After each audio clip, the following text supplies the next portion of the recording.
हरे कृष्णा, राधे राधे। तो फ्रेंड, कल से पुरुषोत्तम मास शुरू हो गए हैं, जिनको हम अधिक मास के नाम से और मल मास के नाम से भी जानते हैं। तो कल मैं वीडियो नहीं बना पाई थी क्योंकि हमारे यहाँ पर लाइट नहीं आ रही है, तो फ़ोन चार्ज भी नहीं हो पा रहा है। तो इसी तरह से ना अभी डेली वीडियो नहीं आ पा रहे हैं। 7-8 दिन से ज़्यादा हो गए, लाइट बिल्कुल भी नहीं आई है, ख़राब हो गई है। जब वो आंधी तूफान वगैरह आया था ना, तभी से। तो पुरुषोत्तम मास में आपको क्या करना है, सुबह जल्दी उठें। अगर आप स्नान का नियम ले रहे हैं तो आप स्नान का नियम भी ले सकते हैं। जैसे कि हम माघ मास में या बैसाख मास में स्नान का नियम लेते हैं ना, तो उसमें जितना हमें फल मिलता है उससे 1000 गुना ज़्यादा अधिक मास में स्नान, सुबह ब्रह्म मुहूर्त में उठने का और स्नान करने का नियम मिलता है। वो नियम लेते हैं ना, तो उससे ज़्यादा 1000 गुना ज़्यादा हमें फल मिलता है। तो फ्रेंड, सबसे पहले आप सुबह ब्रह्म मुहूर्त में उठिए, ठीक है। ब्रह्म मुहूर्त में उठने के बाद में आपको स्नान करना है। कोई भी मतलब नदी के, जैसे कोई भी आपके पास में गंगा जल हो ना, पवित्र नदी का, वो गंगा जल डालकर जल में आप स्नान करें। स्नान करने के बाद में साफ स्वच्छ वस्त्र पहने। उसके बाद में आप अपना दहलीज का पूजन, क्योंकि इसमें विशेष रूप से नारायण भगवान की पूजा की जाती है अधिक मास में। और नारायण भगवान की पूजा के साथ साथ हमें लक्ष्मी माँ की भी पूजा करनी चाहिए। और लक्ष्मी माँ को सजी सवरी साफ़ सुथरी चीज़ें पसंद होती हैं, जिनकी दहलीज पर कोई भी रंगोली बनी हो, एक दीप जल रहा हो, ठीक है, धूप बत्ती चल रही हो, फूल चढ़े हुए हों, दहलीज साफ़ सुथरी हो, तो उनके घर में लक्ष्मी माँ का आगमन होता है और स्थायी रूप से वास करती हैं। तो इसीलिए आपको अपने घर की साफ़ सफाई भी ज़रूर करनी चाहिए। और फ्रेंड, हम गृहस्थ जीवन में होकर पूजा पाठ कैसे करें? तो फ्रेंड, उसके लिए आपको क्या करना है, सुबह सुबह आपको टिफ़िन भी लगाने होते हैं हस्बैंड का, बच्चों का स्कूल भी भेजना होता है, ढेर सारे काम होते हैं। तो आप ब्रह्म मुहूर्त में केवल स्नान का नियम ले लें। स्नान करने के बाद में 1 लोटा तुलसी मैया को जल चढ़ाने के बाद में आप अपने और सारे काम कर लें। बच्चों को स्कूल भेजने के बाद में, हस्बैंड अगर कहीं जा रहे हैं, या फिर अपने और काम करने के बाद में आप पूजा पाठ करें। और अपना नाम जाप आप खाना बनाते पे, झाड़ू लगाते पर, पोछा लगाते पे, कोई भी आप काम कर रहे हैं, अपना नाम जाप करते रहिए। और इस अधिक मास में ज़्यादा से ज़्यादा नाम जाप करें। आप कोई भी माला करते हैं तो उसके भी माला भी आप ज़्यादा से ज़्यादा करें, ठीक है। और 1 महीने का नियम है, तो हम महिलाओं के लिए ये वाली प्रॉब्लम, पीरियड्स वाली प्रॉब्लम ज़रूर आएगी। तो अगर आपने स्नान का नियम लिया है तो वो आपको छोड़ना नहीं है बीच में। आप डेली स्नान करेंगे। अगर आप गंगा जल डाल के स्नान करते हैं तो आपको गंगा जल डाल के स्नान नहीं करना है, सादा जल पानी से आप स्नान करें। अगर आपने दीप जलाने का नियम लिया है तो उतने दिनों में आपको दीप नहीं जलाना है, कोई भी पूजा नहीं करनी है, रोली नहीं लगानी है, कुछ भी पूजा पाठ से संबंधित आपको कुछ भी नहीं करना। अगर आपने नियम लिया है दीप जलाने का, तो उतने दिन की बात ही आप, जब आप सिर धुल लें, सही हो जाएँ, तो उसके बाद में आप जला सकती हैं, ठीक है। और उन दिनों आप ज़्यादा से ज़्यादा नाम जाप कर सकती हैं। माला पे नाम जाप नहीं किया जाता है। मानसिक रूप से आप पूजा पाठ कर सकते हैं, ठीक है। तो फ्रेंड, आज था सोमवार, और इस महीने में भोले बाबा के मंदिर जाने का नियम, पीपल वृक्ष पे दिया जलाने का, या फिर अ, जो अपनी तुलसी मैया हैं इनके पास भी दीप जलाने का नियम ले सकते हैं। तो मैंने इस पुरुषोत्तम मास में व्रत रखने का नियम लिया है। 1 टाइम भोजन होता है इसके व्रत में। दिन भर आप कुछ भी मतलब फल, दूध वगैरह ले सकते हैं, नमक नहीं खाया जाता है। और रात हरे को कृष्णा, शुद्ध राधे सात्विक राधे। जो तो आप भोजन फ्रेंड, यहाँ बनाएंगे। पर देखिए मैंने भोले बाबा की पूजा कर दी है और आज दिन है सोमवार और कल से अधिक मास यानी कि पुरुषोत्तम मास शुरू हो गए हैं। तो फिर आपने क्या क्या नियम लिए हैं कमेंट करके ज़रूर बताना। मैंने तो व्रत रखा है अधिक मास में पूरे महीने का, और 33 चीज़ें दान करने का, और तुलसी मैया पे दिया जलाने का, ये नियम लिए हैं। वैसे तो मैं सूर्य भगवान पे जल देना, या फिर भोले बाबा की पूजा करना, या तुलसी मैया की पूजा करना, ये तो रोज़ाना का है ही। लेकिन जो एक नियम लेना होता है, जैसे कुछ लोग कर नहीं पाते इस तरह से पूजा पाठ, तो इस तरह से नियम ले सकते हैं, ठीक है। और ये जो पुरुषोत्तम मास होता है, इसमें 33 की संख्याओं में चीज़ों का दान करने का ना बहुत ज़्यादा महत्व बताया गया है, बहुत ज़्यादा अच्छा होता है। तो आप इस तरह से भी दान पुण्य कर सकते हैं। और देखिए आज तुलसी मैया हमारी कितनी प्यारी लग रही हैं, क्योंकि आज हमने ना इनको ऊपर से स्नान कराया था अच्छे से। इनके साथ सभी पत्तों पे ना अच्छे से मतलब जल से स्नान कराया था, क्योंकि हल्की हल्की धूल वूल हो जाती है आंधी उंधी आने से ना। और इनको हल्की सी चुनरी उड़ाई आज हमने। इनकी बहुत बड़ी सी और भारी सी चुनरी थी, उसको हटा दी। वो थोड़ी पुरानी गंदी भी हो गई थी, और उससे ना ऐसा लग रहा था इनको भारी भारी लग रहा होगा। अब ये अच्छी लग रही हैं, क्योंकि ठंड के दिन तो है नहीं, जैसे कोहरा वगैरह पड़ता है तब तो पूरा ढक के रखना पड़ता है जिससे ख़राब नहीं हो जाए। लेकिन अभी हमको अच्छी लग रही हैं, क्योंकि इधर ना सूखने लगी थी, तो ये लग रहा था हो सकता है दुपट्टे उसकी चुनरी की वजह से सूख रही हूँ।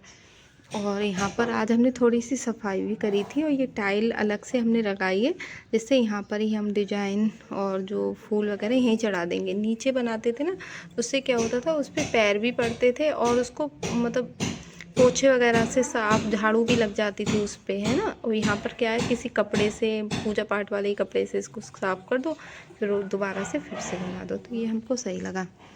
और यहाँ देखिए भोले बाबा की भी पूजा हो गई।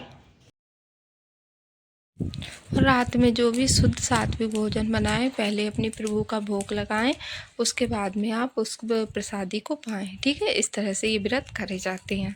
और आप इसमें रोज़ाना दान का नियम बहुत ज़्यादा होता है, महत्व, तो आप दान ज़्यादा से ज़्यादा करें। ठीक है, पुरुषोत्तम मास दान के बिना अधूरा माना जाता है। तो आप एक दिन भी रोज़ाना भी दान कर सकते हैं, या फिर जैसे एकादशी, पूर्णिमा, अमावस्या, इस तरह से कोई तिथि पड़ेगी उस पर भी दान कर सकते हैं, या फिर आखिरी दिन जैसे उद्यापन की तरह भी आप दान कर सकते हैं। ठीक है, 33 की संख्या में दान करने का ज़्यादा महत्व होता है, या फिर एक एक चीज़ 33 करके दान कर सकते हैं, तो वो 3 साल की आपकी हो जाएगी। ठीक है, 3 साल बाद अधिक मास आता है। या फिर केवल 33 चीज़ें भी दान कर सकते हैं, इस तरह से आप। और 33 दीप दान का बहुत ज़्यादा महत्व है, 33 मालपुए का बहुत ज़्यादा महत्व होता है। अगर इसका आपको सेपरेट वीडियो चाहिए तो आप कमेंट करके बता देना, मैं उस पर अलग से आपको वीडियो बना दूंगी। तो फ्रेंड, इसमें विष्णु भगवान की पूजा, फिर आप सभी भगवान के लिए स्नान कराएं। ठीक है, पंचामृत से स्नान करा सकते हैं, गंधोदक स्नान करा सकते हैं, या फिर शुद्ध जल से भी मतलब स्नान करा सकते हैं। केवल जो आपका पानी है उसमें गंगा जल डाल के, ठीक है, सादा जल से मतलब। स्नान कराने के बाद में सभी को वस्त्र पहनाएं। आपके पास में जो भी फ़ोटो है उनमें जल के छींटे लगा के भावपूर्वक स्नान कराना है। फिर आपको वस्त्र रूपी कलावा पहनाना है। जो आपके पास विग्रह हैं उनको वस्त्र पहनाएं। उसके बाद में आपको चंदन रोली से तिलक लगाना है, इत्र सेवा देनी है और पुष्प चढ़ाएं। ठीक है, धूप दीप जलाएं। धूप दीप आप पहले ही प्रज्वलित कर लें, और घी का दीप जला सकते हैं या फिर तिल के तेल का। और तुलसी ज़रूर चढ़ाएं। ठीक है, विष्णु भगवान को, सालिग्राम भगवान को, अपने लड्डू गोपाल के लिए तुलसी आपको ज़रूर चढ़ानी है। तो इस तरह से आपकी, और कुछ ना कुछ भोग जरूर लगाएं अपने हाथों से भी बनाकर, और बतासे का, मिश्री का, और कुछ फल का, इन चीज़ों का भी भोग जरूर लगाएं। ठीक है, इस तरह से बिल्कुल साधारण तरीके से आप अपनी पूजा कर सकते हैं। और लाला आ गए हैं, ये हमारी भाभी के हैं, और वो कहीं मतलब गई हुई है, तो इसीलिए हमारे घर पर ये आए हैं कुछ दिनों के लिए। और हमने आज अपनी श्री जी के बाल नहीं लगाए हैं, इसीलिए इनको इस तरह से चुनरी उड़ा दी है। देखिए कितनी प्यारी लग रही है ना आज हमारी श्री जी। और सभी भगवान के हमने मतलब जो बाल हैं, मुकुट है, वो कुछ भी नहीं लगाया है, क्योंकि अब गर्मी हो गई है। गले में भी कोई भी हार माला वगैरह कुछ भी नहीं पहनाया है, बस सिंपल सा श्रृंगार किया है, ड्रेस पहना दी है, जिससे उनको मतलब वो ना हो, एकदम से ना गर्मी उलझन सी ना हो। और यहाँ पर देखिए, जैसे पुरुषोत्तम मास में मतलब मेन करके पूजा जो होती है विष्णु भगवान की जाती है, तो वो हमने पूजा भी कर ली है। और मंदिर में और तुलसी मैया की पूजा ज़रूर करें। और फ्रेंड, कुछ लोग तुलसी मैया में रोज़ाना कच्चा दूध चढ़ाते हैं, ऐसा ना करें।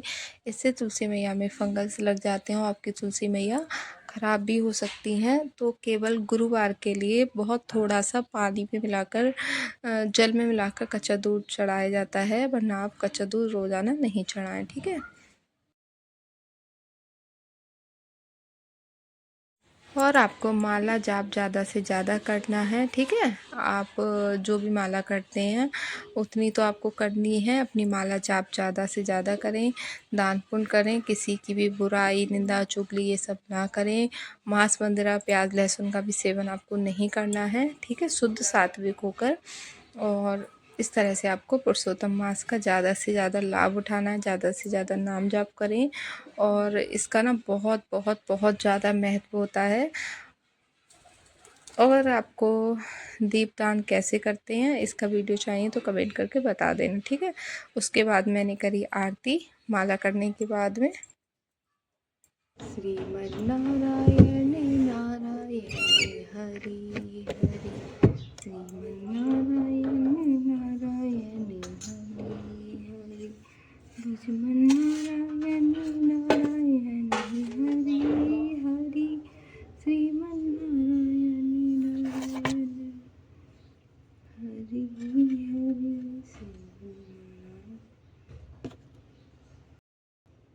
ओम जय जगदीश हरि, स्वामी जय जगदीश हरि। भक्ति जनों के संकट, दासी जनों के संकट, छड़ेंगे दूर करे। ओम जय जगदीश हरि। माते पिता तुम मेरे, शरण पढ़ूँ मैं किसी की, स्वामी शरण पढ़ूँ मैं किसी की। प्रभु बिन और न दूजा, तुम बिन और न दूजा, आस करूँ मैं किसी की। ओम जय जगदीश हरे, ओम जय जगदीश हरे, स्वामी जय जगदीश हरे। भक्ति जनों के संकट, दासी जनों के संकट, छड़ेंगे दूर करे। ओम जय जगदीश हरे।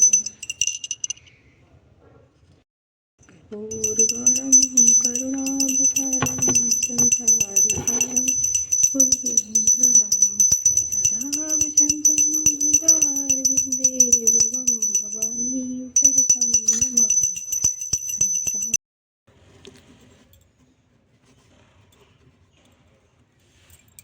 और ये मैंने चिप्स का भोग लगा दिया है। ये फीके चिप्स बनाए जाते हैं, फिर इनको पागते हैं चीनी में, और ये खाने में अच्छे लगते हैं, काफ़ी टेस्टी भी लगते हैं। और ये मम्मी ने मेरे लिए कर दिए थे, पाग के ये रख दिए हैं कि 1-2 दिन तुम अपना खाते रहना, ये तुम्हारे चल जाएंगे। क्योंकि इस व्रत में दिन में नमक नहीं खाया जाता है, रात को ही नमक मतलब खाना खाया जाता है। वीडियो कैसा लगा कमेंट करके ज़रूर बताना। राधे राधे।